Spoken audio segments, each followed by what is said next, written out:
Okay, kale nkwaniriza kansubire nti oli bulungi. Eddy Musuuza wamu ne Honorable Minister Nyamatoro olwaleero ssebo Babawooye olunaku lw'eggulo mbu eyabadde agamba mbu ebintu si byaddala ebya Eddy Musuuza ne Honorable Minister Nyamatoro era nga asigazza tuwuliddeko erya Rahma oli Rehema ono ye Rahma waliwo erinnya ddala awo lyempulidde naye katulabe nti katusubire nti byonna biringa we mwabibala mmwe aba ttiimu. Amanyi nze ndi ttiimu bonna siri ttiimu ndala naye omukyala mumulaba bulungi nnyo Eddy. Abayimbi abasinga baasiibuludde abantu wiiki ewedde baabasiibuludde gamba yes Honorable Minister era nga ye mufumbi we tugenda okibalira ndowooza omwaka guno ng'oggyeko eggulire lya Bujingo Honorable Minister yakigadde yakikoze bulungi nnyo ne Eddy Kenzo kubanga tuli mu Gwakuna omwaka tugutuuse mu kwota.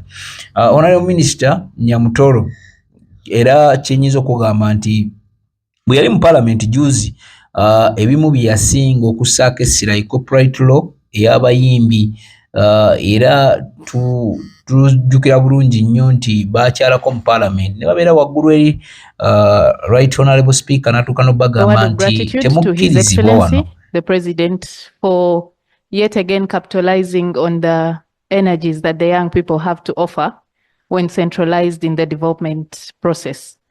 Right Honorable Speaker, I would also like to thank you and the entire leadership of Parliament for the mentorship and support. I also extend my gratitude to colleagues for the goodwill, and I pledge that as a representative of the young people, our pace is set, and we look forward to seeing how best Uganda can fully utilize its natural resources to fast-track our development. Thank you. Nekyukamuko katono nnyoko byakyukira ddala kale booli awo tugenda kulaba ngeri ki gye bitambulamu ngeri gye birina okubeeramu tulabe. Omukulu Balamu kyeyasookeddeko kyekyokugenda mu Parliament n'agamba nti buli omu alina kyeyasookeddeko by the way era bwe tutunuulira ennyo buli omu alina ekintu kyeyakoze eki kyeyasookeddeko.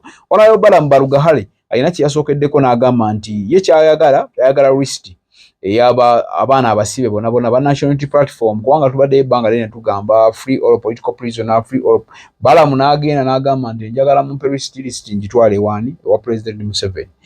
Newankubadde abamu obooli awo nga kitegeeza nti olinga agamba nti list kyogamba abakulu tebamanyi baani bali mu makomera, naye yagenze mu Parliament n'agamba nga musanyufu. Honorable Minister abadde musanyufu nnyo wiiki ewedde yaliyo mu Parliament n'ategeeza n'agamba nti nze njagala mbabuulire ndi musanyufu nnyo. Parliament mwe bale kunzikiririzaamu ababaka ba Parliament, President Yoweri Kaguta Museveni we bale kunzikiririzaamu okumpa bwa Minister. Naye kyeyasookeddeko okusaba ye list ey'abaana abasibe.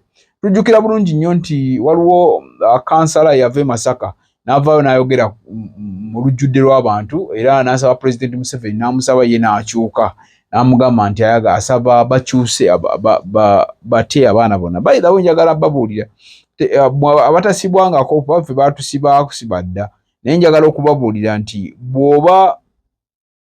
bw'obanga tosibwangako obanga tobangako na muntu ng'ali mu kkomera oyinza omumanya nti oyinza olowooza nti ekkomera ddungi banaye ekkomera bbi tosobola beera mu kkomera kuba mu kkomera baba bakutegeerera.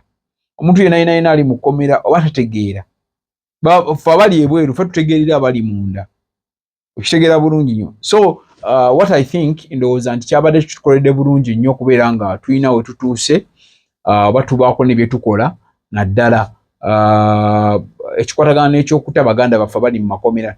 Omanyi tekiriiko nti oba kitya oba yakola ki oba atya, basooke bava ebweru. Bwe bava ebweru then awo kisobola okuba nga kiyambako. Honorable Minister Nyamatoro era bwe yagenda mu Parliament yasookerako n'akakasa Honorable Minister Right Honorable Minister Anita Among n'amukakasa n'amugamba nti ye yali deputy ye yaliwaawo mwami deputy ye yaliwaawo n'amukakasa n'amugamba nti ye kyasaba ayagala corporate law litekebwe mu nkola. Era waliwo yali amuwakanyaawo yali tamuwakanya yali alina kya submitting honorable minister Joel Ssenyonyi yali honorable Ssenyonyi yes right honorable Ssenyonyi kubanga yatwala oludda oluvuganya government leader of opposition kati right honorable Ssenyonyi n'amugamba n'abaako ne kya submitting oli n'agamba nti abayimbi balina okufuna rights zaabwe ekikwatagana ne copyright kirina okuteekebwa mu nkola kagamba honorable minister oyo Nyamatoro naye yatandikidde mu maanyi naye n'atandikira awo bwe watyo kagamba bano ababiri bano balina engeri gye society gye baagala okugiraga nga mu mbeera yonna nga bagiraga nti kiba kirina okubeera nga kiri bwe kityo so njagala kulagakoko ne buvidiyo kavidiyo akamu aka honorable minister Nyamatoro ne honorable Balamu Balugahale Atenyi nako kalabekokko.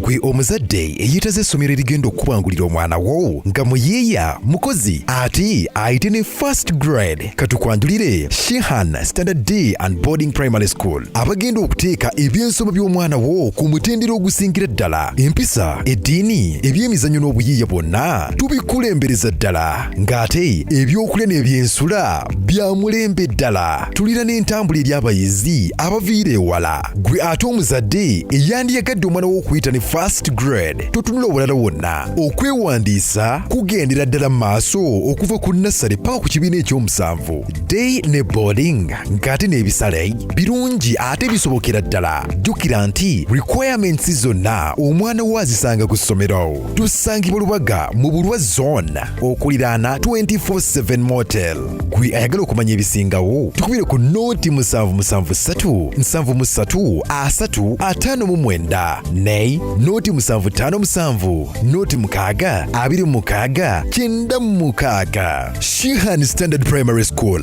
We invest in education.